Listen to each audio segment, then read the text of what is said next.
So back in 2018, Macomb did a Shark Tank pitch competition, and I knew I had a cool idea. Although I wasn't really planning to pursue it at the time, I was just kind of doing it for the experience and to kind of learn because they put you through a couple business classes, taught you about the different levels of how you could structure your business, LLC, S corp, etc. Um, we did that. Actually, it'll be 8 years this month since I got up on stage in front of 200 people at the forum and pitched my idea. I didn't end up winning, but I had such great feedback from people, and people were so excited about it. Everybody was like, Macomb could really use this. So I was looking for a location, and I found a location pretty easy. Then I was like, well, I guess I'll go and see if a bank will loan me money, and they said yes. And so I was like, okay, I guess we're doing this. At the time, I was working part time at my vet clinic job that I still work at, and I was also selling insurance at State Farm, and I had been there for 5 or 6 years. So I also had two little kids at home, and I was like, when will I have time to start and run a business? And brick and mortar, for what I was doing, paint your own pottery, you kind of have to have like a space for people to come paint. I do travel. I'll go to like other small businesses and we'll collab and do things together, but like I had to have a place for my kilns and inventory, etc. So that was never in my mind something I would have like a van or something to do it mobily. But like everything just kind of dink, dink, dink, dink fell into place. I did the pitch in July. I announced I was opening in September. We were open October 20th. So, and I mean, we hit the ground running from then on. Like it's kind of been nonstop, even with COVID, even with the way the world's been. It's been pretty steady for the most part. And the reason why I wanted to do it, my grandma took me to paint pottery when I was a little girl, and she really loved it. I have a bunch of things that she made long before I was ever born. So heirloom things that money could never replace. And it kind of never went out of style. Like it was really, really big back in the 70s and the 80s, and everybody's grandma was doing it, and there were ceramic shops everywhere. I don't think it ever really went out of style. It just kind of like went by the wayside because people got busy with other things. But I mean, I have so many people that come in and say, I used to do this with my mom, or I used to do this with my aunt, or I have my grandma's tree that she made, and it's one of our most precious possessions that we have. So, I guess that was part of my why. I wanted to pursue something creative. I've always been crafty, and selling insurance paid the bills, but it wasn't my passion. Also, being a small business owner, you can kind of make your own schedule. And when you have a family, that's convenient. I can go in at midnight and work on things if I need to outside of business hours and get things done while my kids are sleeping. So, You mentioned in there an LLC, and some of our viewers might not know what that is. And quite frankly, I'm not entirely sure what that is. Could you explain what an LLC is and why should someone, I'm something of an entrepreneur, Aiden has his own small business, why should a business owner get an LLC? So I chose the route for the LLC because basically it means if something were to happen and I was liable for it, they couldn't sue me personally. They would sue the business. They wouldn't be able to go outside of that. So it's called a limited liability company. And if I were to be found liable that someone like fell and broke their arm in my business and it was my fault because I don't know, something was blocking their way, like a cord on the ground, and they tripped. Then they could sue the business, and my business policy, my insurance policy would pay for their medical damages and whatever. They couldn't come after me and like take away our car or our home or any other kind of assets we may have.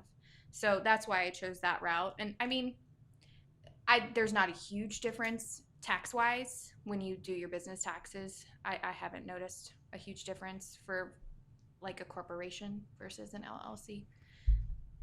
So there's a lot of discussion online. Well, is it hard to get an LLC? When can I get an LLC? Because there's a lot of people out there who are like, I really want to start a business. And sometimes getting an LLC can be the first step in that. How hard, how much time did it take for you to get your LLC? Honestly, it wasn't that hard. You just go on the Illinois website that you know, you have to search for the name you want to use, make sure no one else has your business name. And then you just register it. If you're a joint LLC, there's a little more paperwork in it if there's partners or even more than two people. So there's more paperwork involved. But because I'm a woman-owned single business owner in terms of the LLC, it's just I renew it every year. It's $75, like no big deal. So I think I also had to register it with the city, and then they had to run something in a local news publication announcing that I'm having this business at this location. I think I think I had to pay for like a fee to have them run that so people were aware. But it's been 7.5 years, so I'm a little fuzzy. No, that's no problem at all. I know we're familiar with your business, the Crafty Coop, but for our viewers, could you explain exactly what it is and, yeah, kind of the atmosphere that Sure. you've created for people around Macomb? So we are a paint your own pottery studio. The gist of it is you come in and you pick your piece. Everything's white, and then you use our paint, which is technically glaze, and you paint it how you want it. Customize mugs, plates, bowls, figurines, things that light up. Christmas trees at Christmas time, ornaments at Christmas time. Those are our big popular things. Halloween through like the New Year is our biggest season. Like lots of people coming in, and then I fire it for you. So I have 2 kilns on site. I've got a big one named Beverly, and then a smaller one named Gertrude. They're named after my grandmas. So it's customary to name your kilns.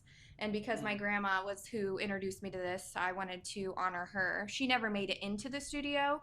She passed in 2019, but she was still very like savvy, and she was online even though she was in her late 70s. So she followed my journey online, and we talked on the phone, and I'm bummed she never made it in to like actually see it, but she was there. So after I fire it for you, obviously you come pick it up. But the cool thing about Paint Your Own Pottery is the paint is permanent once it's fired. So like cups, bowls, plates, mugs, you can drink out of, you can eat off of. You can buy kits where you paint at home and you cook it in your oven, but it's not the same. Like it's all food safe. And then we also do crafts, like on a workshop type basis. So I'll teach the class or I'll bring in other makers, because if I don't know how to do something, like I'm super confident about teaching it to someone, I want to bring in someone else who knows what they're doing. For example, a girl I went to high school with does string art, and that's her craft.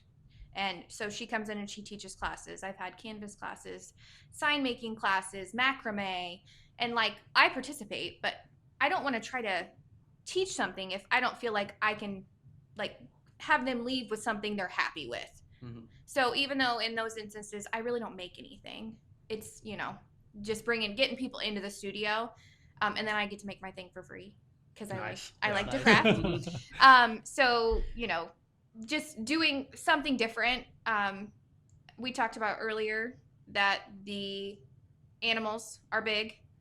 So we've had painting with goats, painting with baby cows, painting with puppies, painting with kittens. And then additionally, we have started 4 years ago, we started fostering for the animal shelter. So we typically have like mother cats and their kittens, or kittens that are old enough to be away from their mom, if I get them like that. I will bottle feed them, but I prefer if they're eating on their own. So since we started doing that, we have had 60 cats and kittens adopted. Wow. Congratulations. It's been wonderful. It's a lot of work. That has been something that's really brought people in. I had one person upset with me when I first started doing it. They had allergies, and they were like, you need some kind of sign on the door. So of course, after my feelings were hurt, I put on my big girl pants and thought to myself, okay, how can I make this a positive thing? And I found the cutest, biggest sign I could possibly cut with my Cricut, and I put it on the door. It says, beware of guard cat on duty. I cannot tell you how many times I've been in my studio working, doing something, and someone's walking by and they see a sign that says there's a cat inside, and so they come in. That's awesome. So they were like, oh, I didn't even know this place was here, but they saw the sign about the cat. So it's been a positive thing because it's brought more people in, and people absolutely love the cats. And my favorite customers are the ones that are like, I'm allergic, I'll just be itchy later, because I love them and they love the studio. So for the most part, it's not been too detrimental. I don't ever want to feel like anybody is excluded because they now can't come inside. Um, but we do take home kits for those situations. For the most part, people have been pretty understanding.